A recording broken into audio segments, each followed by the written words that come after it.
આજની ધર્મકથા. પ્રણામ. પરમ પૂજ્ય આચાર્ય ભગવંત શ્રીમદ વિજય કેશર સુરીશ્વરજી મહારાજા,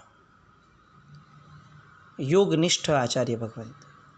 બહુ ઓછા મહાત્મા છેલ્લા 100-150 વર્ષમાં થયા હશે કે જેની આગળ યોગનિષ્ઠ શબ્દ વાપરી શકાય.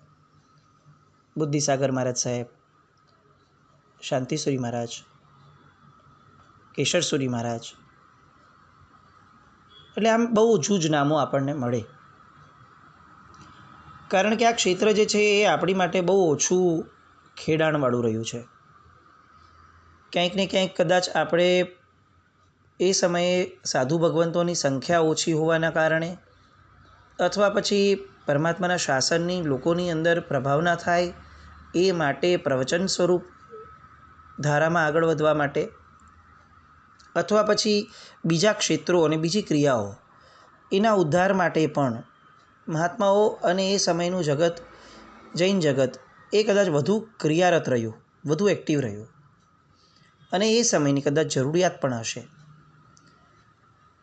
એટલે આ ભાગ, આ ક્ષેત્ર જે છે, આ રિજન જે છે આખું, એ થોડું ખેડાણ વગરનું પડ્યું રહ્યું. અત્યારે આપણા લોકો પાસે ધ્યાન અને યોગનો રસ જાગેલો છે. અધિકાંશ પ્રજા એટલી બધી સ્ટ્રેસમાં હોય છે, એટલી બધી ડિપ્રેશનમાં ચાલતી હોય છે, કદાચ એમને પોતાને ખબર નથી હોતી કે મારામાં એક પ્રકારનું ડિપ્રેશન ચાલે છે. ફાસ્ટ લાઈફ, સ્ટ્રેસવાળી લાઈફ, મટીરિયાલિસ્ટિક વર્લ્ડ, સંબંધોની અંદરમાં અહંકારનો અતિશય વધારો, આ બધું કોઈક ને કોઈક અંશે આપણને માનસિક અવદશામાં લઈ ગયું છે. આ માનસિક અવદશામાંથી પરમાત્માના શાસનના અનેક યોગો આપણને બહાર કાઢી શકે એમ છે. એમાંનો એક મહત્ત્વનો યોગ છે ધ્યાન અને યોગ. એટલે આવા સમયે મને એવું સતત લાગ્યું આખા કેશરસુરી મહારાજ સાહેબના ચરિત્ર દરમિયાન કે કેશરસુરી મહારાજ સાહેબે જે ક્ષેત્ર પકડ્યું હતું એ ક્ષેત્ર અધિકાંશ લોકોને બહુ ઉપયોગી અને લાભદાયી થઈ શકે એમ છે. ભલે એક વસ્તુ એ પણ નક્કી છે કે એ ક્ષેત્ર બધાનું કામ નથી, બહુ જ સાધના માંગી લેવું છે, પણ એવું જરૂરી પણ નથી કે બધા નહીં જ કરી શકે. જેમનો રુચિનો ભાગ છે, ભાવ છે, એ ચોક્કસ એ ક્ષેત્રમાં આગળ વધે એ બહુ આવશ્યક લાગે છે. આજે આપણા સંઘોમાં, આપણા લોકોની અંદરમાં આવા શાંત વ્યક્તિઓ, આવા અંતર્મુખી વ્યક્તિઓ, એની પણ એટલી જ આવશ્યકતા છે. સૂક્ષ્મની સાધના એ સ્થૂળની સાધના કરતાં હંમેશા અનેક ગણી ફળદાયી રહી છે. એટલે કેશરસુરી મહારાજ સાહેબના યોગને આપણે નતમસ્તકે વંદન કરી એ જાણવાનો પ્રયત્ન કરવો જોઈએ. અને એટલે જ સાહેબના પુસ્તકો એ આપણી માટે દીવાદાંડી સમાન છે. એકાદ બે દિવસમાં આપણે સાહેબના ચરિત્રના મહત્ત્વના કેટલાક ભાગો લીધા પછીથી આવી ઈચ્છા છે કે સાહેબના એક એક પુસ્તકને આપણે જાણવું છે અને માણવું છે. કયું પુસ્તક કઈ વસ્તુ લઈને આપણી સામે આવે છે એ જો આપણને ખ્યાલ હશે તો કયું પુસ્તક એક્ઝેક્ટલી વાંચવું એ આપણે તરત નિર્ણય લઈ શકશું. અને કેશરસુરી મહારાજ સાહેબના ચરિત્રમાં ચોક્કસપણે એવો ભાવ પ્રગટ્યો જ છે કે પુસ્તકો એમના ખાસ વંચાવા જ જોઈએ. એમના વિચારો, એમના પડઘા બહુ ગજબ. ધ્યાન દીપિકામાં એમણે એક જગ્યાએ બહુ જબરદસ્ત લખ્યું છે, એક સરસ મજાની અનુપ્રેક્ષા આપી છે કે વર્ધમાન સ્વામી ભગવાનને માટે ચરિત્રમાં એવું લખાયું છે કે વર્ધમાન સ્વામી ભગવાને એમના સાધના કાળ દરમિયાન અને એમના છેલ્લા ભવ દરમિયાન એ એટલા કર્મોનો ઉદય લઈને આવ્યા હતા કે જે 23 ભગવાનના ટોટલ થાય એના કરતાં વધારે હતા. કેટલો પાપનો ઉદય લઈને જન્મ્યા હતા, પાપ કેટલું સ્ટોકમાં હતું હજી મોક્ષે જતાં પહેલાં, તો કે 23 ભગવાનના ભેગા કરો અને જેટલું પાપ થાય, જેટલો ઉદય થવાની શક્યતા રહે, એટલું સાહેબના ભગવાનના એક ભવ માટે બચતું હતું. હવે ઋષભદેવ ભગવાનનું આયુષ્ય ગણીએ અને એ બધા આગળના ભગવાનોના આયુષ્ય ગણીએ તો અધધ થઈ જાય એટલું મોટું આયુષ્ય નહીં તો કેટલા બધા કર્મો હશે. અને આ બધા જ કર્મો 23 ભગવાનના અક્યુમ્યુલેટ કરીને કરેલા કર્મો એને ફક્ત ભગવાને તો 30 વર્ષથી લઈને 72 વર્ષ સુધીના એમના આયુષ્યકાળ દરમિયાનમાં પૂરા કરવાના હતા. એમાં પણ કેવળ જ્ઞાન પહેલાં તો પૂરું કરવાનું, એટલે 12.5 વર્ષના સાધના કાળ દરમિયાન ભગવાને 23 તીર્થંકર પરમાત્માઓનો જેટલો ઉદય હતો એના કરતાં અધિક કર્મોનો ખાત્મો બોલાવ્યો. આવી અનુપ્રેક્ષા સાહેબે એમના આ પુસ્તકમાં કરી છે. હવે આ વાંચ્યા પછી આપણને વર્ધમાન સ્વામી ભગવાનની 12.5 વર્ષની સાધનામાં કેટલો બધો રસ જાગે. એવું તે શું કર્યું ભગવાને? એટલે સાહેબે એ પદાર્થને ખોલ્યો છે. એવું તે શું કર્યું? તો એમણે કીધું કે એમણે ધ્યાનની એટલી ગજબની ધારા જન્માવી કે ધ્યાનની આગની અંદર આ બધા કર્મો બળીને ભસ્મીભૂત થઈ ગયા. એટલે વર્ધમાન સ્વામી ભગવાનના જીવનનો બહુ જ અટ્રેક્ટિવ પોઈન્ટ સાહેબે જે ઊભો કર્યો એ હતો કે એમની ધ્યાનની ધારા, ધ્યાનનો જે અગ્નિ એમણે પ્રગટાવ્યો હતો એ. હવે વર્ધમાન સ્વામી ભગવાનને જોવાનો આપણો પરિપ્રેક્ષ કેવો બદલાઈ જાય. હવે આપણે એમની પાસે જઈએ, એમની પૂજા કરીએ, એમની સ્તવના કરીએ તો આપણને તરત એમ થાય કે ભગવાન તમારામાંથી તો આ ધ્યાનાગ્નિ જે છે એ મેળવવા જેવો છે. તો મને પણ એવો કંઈક અગ્નિ પ્રગટાવવા માટેનો તણખો આપો કે જેના કારણે હું મારા જીવનના અનેક કર્મોનો ખાત્મો બોલાવીને એને ભસ્મીભૂત કરી દઉં. અને પછીથી સાહેબે યોગની એ જે ધ્યાનની ધારા હતી એ ધારાને થોડે અંશે ખોલી છે કે ભગવાન કઈ રીતે બધી સાધનાઓ કરતા. કેટલું ઇન્ટરેસ્ટિંગ લાગે આપણને. આવા બધા પુસ્તકો જો આપણા વાંચનમાં ન આવે તો આપણે કેટલા ઉપર છલ્લા રહીએ છીએ, ઊંડાણમાં જવાનો પ્રયત્ન જ નથી કરતા. માર્ગાનુસારીના ગુણો એ ચોક્કસપણે મેળવવા જેવા છે, ના નથી, પણ એનાથી બિયોન્ડ જઈ અને જે ખરેખર લોકોત્તર ભગવાનની દેન છે આ જગતને, માર્ગાનુસારીના ગુણો એ તો કદાચ લૌકિક ધર્મોમાં પણ આવે છે. આ સાધના માર્ગ એ લોકોત્તર શાસનનું અવિભાજ્ય અંગ છે. એટલે એ અંગને સ્પર્શ્યા વિના જો આપણે ગુજરી જશું તો પછી આપણે જૈન શાસન મેળવ્યાનો કયો ફાયદો લઈને જશું? અને આવા અનેક પુસ્તકોમાંથી એક આ પુસ્તકો એટલે કેશવસુરી મહારાજ સાહેબના પુસ્તકો. એટલે ખાસ આપણે એ પુસ્તકોને પણ સ્પર્શવા છે. આ બાજુ અહીંયા શાંતિસુરી મહારાજ સાહેબ, શાંતિવિજયજી મહારાજ સાહેબ સાથે સાહેબનો મેળાપ થયો અને ત્યારબાદ સાહેબ વિહાર કરી અને તારંગા જે છે ત્યાં કેટલીક ગુફાઓ નવી શોધવા માટે ગયા.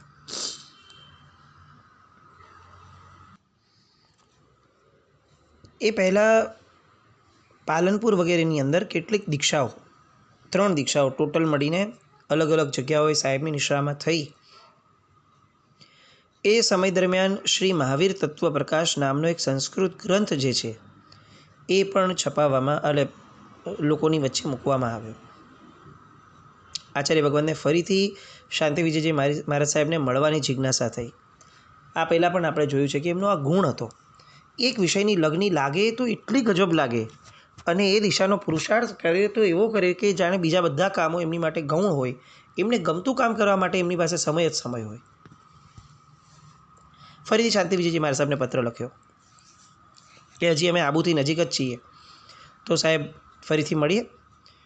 એટલે સાહેબને પત્ર આવ્યો કે એક કામ કરો, તમે ખરેડી ગામમાં આવો, ખરેડી ગામમાં આપણે મળશું, મારે ત્યાં જવાનું છે. પણ શાંતિવિજયજી મહારાજ સાહેબ ખરેડી ન ઉતરતા અચાનક ધનારી ગામમાં વયા ગયા. એટલે સાહેબ ખરેડીથી પાછા ધનારી ગયા. આ શાંતિવિજયજી મહારાજ સાહેબનું અચાનક ખરેડીથી ધનારી જવું એ કોઈને આશ્ચર્ય ન લાગ્યું, કારણ કે યોગી પુરુષોનું આ જ લક્ષણ છે.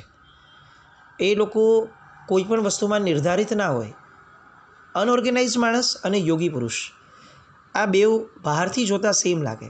આ પણ લગર વગર અનઓર્ગેનાઇઝ માણસ, અને એ પણ ક્યારે બી કંઈ બી કરે, અને યોગી પુરુષો પણ લગર વગર ક્યારે બી કંઈ બી કરે. અને તેમ છતાં બંનેમાં જમીન આસમાન કરતાં મોટો ડિફરન્સ એ છે કે અનઓર્ગેનાઇઝ માણસ એ કોઈના દ્વારા ડ્રીવન નથી, એનો કોઈ પુરુષાર્થ જ નથી, એટલે એ અનઓર્ગેનાઇઝ છે. જ્યારે યોગી વ્યક્તિ, યોગી પુરુષોને પોતાની પુરુષાર્થ કરવાની તમામ ક્ષમતા હોવા છતાં એમને સહજ ભાવે જીવવું છે, અને એટલે સહજતાપૂર્વક જે પ્રવાહ જીવનમાં આવે એ પ્રવાહમાં એ તણાતા જાય. એવું નથી કે એ લોકો લાઈફને કંટ્રોલ નથી કરી શકતા. કદાચ સામાન્ય માણસ કરતાં બહુ જ વિશિષ્ટ રીતે તેઓ પોતાની લાઈફને કંટ્રોલ કરી શકે, પણ એમને કરવું નથી. આ યોગી પુરુષોની વિશિષ્ટતા. એ લોકો સહજ ભાવે જીવતા હોય.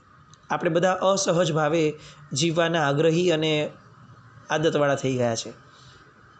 ન હોય ત્યાંથી ઘણું ઊભું કરીએ, આ મારો આગ્રહ છે, મારી ઈચ્છા છે, મને આ નહીં ચાલે, મને આ નહીં ફાવે, મારે આની બાધા છે, મારે આ છે, બધી વસ્તુઓ ચાલતી હોય. જ્યારે યોગી પુરુષોને એમ હોય કે ભાઈ જે મળે છે એ આપો, કશો વાંધો નથી, પરિસ્થિતિ શું કહે છે, આ કહે છે, આ કરી લઈએ, ચાલો. એટલે આ શાંતિ વિજયજી મહારાજ સાહેબનું ત્યાંથી 15 દિવસ બંને જણ ભેગા રહ્યા અને યોગ સંબંધી ઘણી બધી બીજી ચર્ચાઓ થઈ અને ઘણા ખુલાસા નવા થયા. ત્યાંથી રોહિડા આવ્યા. ત્યાં ચંદ્રવિજયજી મહારાજ સાહેબ પાસે પ્રહલાદભાઈ નામના એક ભાઈ ભણતા હતા. એમની દીક્ષાની ભાવના થઈ, એમની સરસ મજાની દીક્ષા પણ થઈ. ત્યાંથી ઊંઝા આદિ ગામોની અંદર વિહાર થયો, વડાલીમાં ચાતુર્માસ થયું. ત્યાં સાહેબની કેટલીક અંશે તબિયત બગડી. એમાં પણ ભીલડિયાજીથી જ્યારે સાહેબ ચારૂપ થઈ અને દર્શન કરવા જતા હતા ત્યારે સાહેબને તાવનો ઉપદ્રવ થોડો વધુ વિકાસ થયો. તેમ છતાં આ સ્થિતિમાં પણ સાહેબે એમનું એક પુસ્તક આત્માનો વિકાસક્રમ યા મહામોહ પરાજય આ નામનું પુસ્તક ઉપમિતિ ભવ પ્રપંચ કથા ઉપરથી પોતે પોતાના અનુપ્રેક્ષા ભાવથી લખી અને એમણે ત્યાં પુસ્તક બહાર પાડ્યું હતું. બહુ અદ્ભુત પુસ્તક છે. ત્યાર પછીથી સાહેબ તારંગાજીમાં રહ્યા. ત્યાં કેટલીક શરદીની અસર થઈ. એના કારણે સાહેબની સ્વાસ્થ્યની ધારા બગડતી ગઈ. એવામાં માવઠું સખત આવ્યું એટલે જે ગુફાઓ ગોતી હતી એ ગુફામાં પણ બહુ જઈ શક્યા નહીં અને આ આટલી બધી ઠંડી અને હિમ પડવાને કારણે શરદીનો ભોગ બન્યા. ફરી એકવાર ન્યાય વિજયજી મારા સાહેબને પન્યાસ પદવી આપી, દહેગામ ચાતુર્માસ કર્યું. દહેગામથી પછી સાહેબ હવે એમની તબિયતના વિકાસક્રમમાં ન રહ્યા. સંવત 1987 મહાસુદ 5મનો દિવસ, એ દિવસે સાહેબને પેથાપુરથી રાજનગર લાવવામાં આવ્યા. અત્યાર સુધી સ્થિતિ સારી થશે એમ કરી અને ઘણી બધી રીતે ચલાવ્યું. પર્યુષણ પર્વ સુધીનો ટાઈમ બરાબર રહેલો, પણ સંવત્સરીના દિવસે અચાનક સાહેબને છાતીમાં થડકારો ઉત્પન્ન થયો. દવાથી શાંત થઈ ગયું, પણ અહીંયા પણ સાહેબને શરદીની અસર બહુ રહી અને સાથે સાથે શ્વાસની તકલીફ પણ બહુ જણાઈ. તાવ આવે જાય, ફરક ન પડે. દેશી દવાઓ કરે પણ બહુ અસર થતી નહોતી. એટલે સાહેબને આશા હતી કે અહીંયા પેથાપુરમાં બધું બરાબર થઈ જશે, બધું સારું છે, પણ દર્દ વધતું ગયું અને થોડેક અંશે પેરાલિસિસની અસર પણ વર્તાવા લાગી. વારે ઘડીએ ડૉક્ટર્સને બોલાવવા પડે, બહારગામથી આવે, કારણ કે પેથાપુરમાં કંઈ ડૉક્ટર એવા નજીકમાં હતા નહીં. એના કારણે બધાને એવું લાગ્યું કે હવે સાહેબને આ રીતે કલ્લોલથી છેક ડૉક્ટર આવે અને આપણે એમની ટ્રીટમેન્ટ કરીએ, ક્યારેક આપણે લેટ થઈ જશું તો શું થશે. આવો વિચાર આવતા મહાત્માઓ અને સંઘ બધાએ ભેગા મળી અને નિર્ણય કરાવડાવ્યો કે સાહેબને કોઈ પણ હિસાબે અહીંયાથી રાજનગર લઈ જવા, કે જેના કારણે એમની ટ્રીટમેન્ટ વગેરેમાં એમને બહુ સગવડ મળી રહે અને સાહેબનું સ્વાસ્થ્ય વહેલામાં વહેલી તકે સારું થઈ જાય. સાહેબને અમદાવાદ લાવવામાં આવ્યા. ત્યાં થોડીક ન્યુમોનિયાની અસર ફરીથી શરૂ થઈ. રતિલાલભાઈ ડૉક્ટર રાજનગરના, એમણે સાહેબને તપાસવાનું શરૂ કર્યું, કેટલીક દવાઓ કરી, પણ એમની દવાથી બહુ મોટો ફરક ન પડતા અને સાહેબને પોતાને જ વૈદ્યની, આયુર્વેદની વધારે રુચિ હોવાના કારણે શર્મા વૈદ્ય નામના દેશી વૈદ્યને બોલાવવામાં આવ્યા. કેટલાક દિવસ માટે એમની દવા શરૂ કરી. થોડો તબિયતમાં સુધારો થતો ગયો, પણ પાછું સાહેબને જરાક સારું થાય એટલે એ યોગમાં અને ધ્યાનમાં કલાકો બેસે. લોકોએ ના પાડી અને તેમ છતાં સાહેબને એમ જ થતું કે નહીં, ધ્યાન એ મારા જીવનનું એવું અંગ છે કે જેને હું કોઈ હિસાબે હું એને બાકાત ન રાખી શકું. અને એ સહજ ધારાની અંદર સાહેબ ધ્યાનમાં કલાકો બેસતા. જેવી તબિયત સારી થાય એટલે તરત જ ધ્યાનમાં બેસી જતા. આ જે થોડો પરિશ્રમ વધ્યો એના કારણે થોડા દિવસમાં દર્દે પાછો ઉથલો માર્યો અને શ્વાસની તકલીફ ફરીથી શરૂ થઈ. વૈદ્ય અને બીજા ડૉક્ટરે સાહેબને શહેરની બહારના કોઈ ખુલ્લા હવામાનમાં રહેવા માટેની સલાહ આપી. એટલે શેઠ મગનલાલ ઠાકરભાઈના બંગલે સાહેબ હવાફેર માટે ગયા. 2 મહિના જેટલો સમય ત્યાં રહ્યા, પણ બહુ મોટો ફેરફાર દેખાય નહીં. પગમાં સોજા થઈ જ રાખે, કારણો પકડાતા જ ન હતા. અને સાહેબ પોતે ધારે તો કદાચ આ બધી વસ્તુઓને બહુ સહજતાથી પાર પાડી શકે એમ હતા, પણ યોગી પુરુષોની આ એક ખાસિયત હોય કે એ લોકોનું જીવન ક્યારેય પોતાના માટે ન હોય. એક નાનકડું દ્રષ્ટાંત આની વચ્ચે લઉં. સાહેબની શક્તિઓ કેટલી અમાપ હતી એ આપણે આના પરથી ખાલી ક્યાસ કાઢી શકીએ. સાહેબ વચલા એક ચાતુર્માસની અંદર એક ગામમાં હતા અને ચાતુર્માસ દરમિયાન જ સામે કોઈ મહોત્સવ મંડાયો હતો. એટલે મંડપ વગેરે બાંધ્યો હતો, કોઈનું ઘર હતું. ખબર પડી કે લગ્નનો પ્રસંગ છે એટલે વાજાઓ વગેરે વાગતા રહે, લોકોના અવાજો આવતા રહેતા હતા. કન્ટિન્યુઅસ આખો એ માહોલ ગરમાતો હતો. એમાં અચાનક સોપો પડી ગયો અને સાહેબને અવાજ આવતો બંધ થઈ ગયો. લોકોના ચિંતાના સૂર સંભળાયા, રોકકળ સંભળાઈ. એટલે ઉપાશ્રયની એક્ઝેક્ટ બાજુમાં, હવે ઉપાશ્રયની બાજુમાં રોકકળ થતી હોય, કોઈ દુભાતું હોય, કોઈ પીડાતું હોય અને આપણા મહાત્માઓ બેઠા રહે, કેવી રીતે શક્ય છે? સાહેબ પોતે જ બહાર આવ્યા, કેશવસુરી મહારાજ, અને એમણે એમ કીધું કે આ કેમ તમે બધા અચાનક શાંત થઈ ગયા છો? આ હરખનો માહોલ અચાનક કેમ રુદનમાં ફેરવાઈ ગયો છે?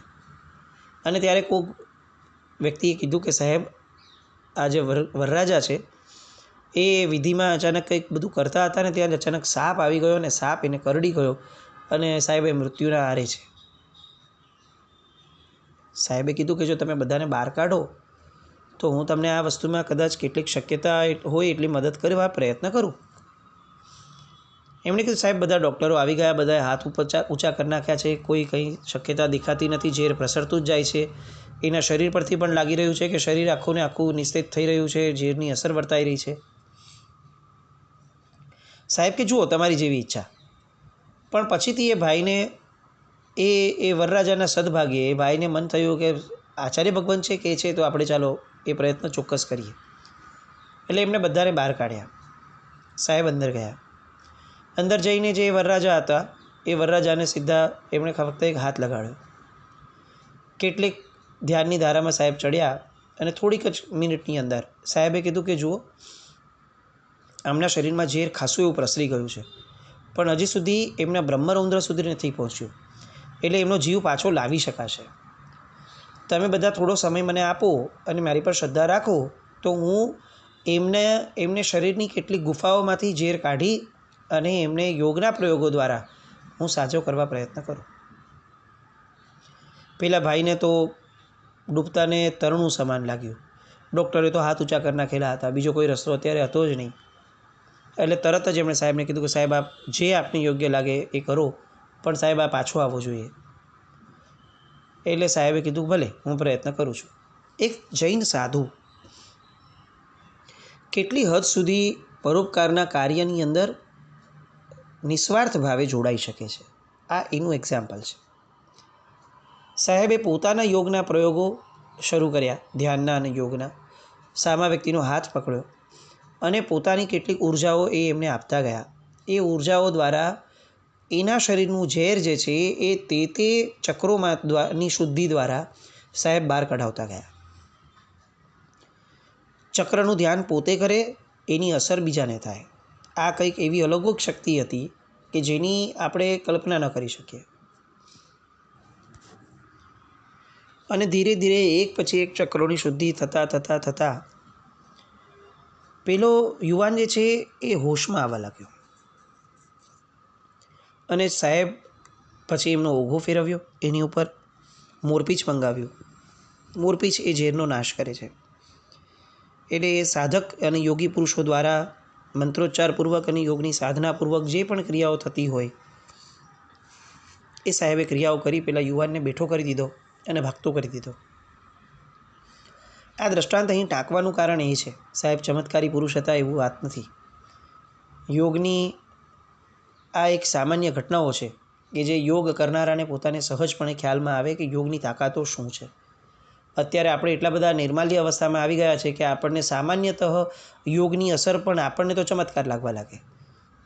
આપણે બહુ સામાન્ય વસ્તુઓને પણ આજકાલ ચમત્કાર તરીકે જોવા લાગ્યા છે. પણ સાહેબની આ વાત લેવાનું કારણ એ કે જે મહાપુરુષ બીજાના જીવનની અંદર આટલું મોટું પરિવર્તન લાવી શકતા હોય એના દેહમાં, એ મહાપુરુષ છેલ્લા કેટલાય વખતથી ને કદાચ 2.5 વર્ષથી આ રીતે વ્યાધિમાં સપડાયેલા હોવા છતાં પોતાની માટે એક લેશ માત્ર પણ પુરુષાર્થ નથી કરતા. જે બીજાનું ઝેર ઉતારી શકતા હોય એ પોતાના દેહની અંદર રહેલી કેટલીક અશુદ્ધિઓને કઈ રીતે ન કાઢી શકે, અને પાછા પોતે યોગમાં બેસે છે. આ બતાવે છે કે સાહેબનું સ્તર શું હશે, કેટલો બધો દૈહિક આયામ એમણે ત્યાગી દીધો હશે. પોતાના દેહની રુચિથી અને પોતાના દેહના રાગથી કેટલા બધા દૂર વહી ગયા હશે. આ એનું જ્વલંત ઉદાહરણ છે. અને આવા દેહાધ્યાસથી અત્યંત દૂર ગયેલા એવા સાહેબના જીવનમાં શાસન સમ્રાટ અને બાપજી મહારાજ આ બધાના હવે પ્રવેશ થવા લાગ્યા. એ બધા દ્વારા શું થયું અને અંતિમ ક્ષણો સાહેબની એમાં કયો ચમત્કાર સર્જાય છે, એ બધી વાત આવતીકાલે જોઈએ. જીનાગના વિરુદ્ધ કંઈ પણ બોલાયું હોય તો મિચ્છામિ દુક્કડમ જૈનમ જયતિ શાસન.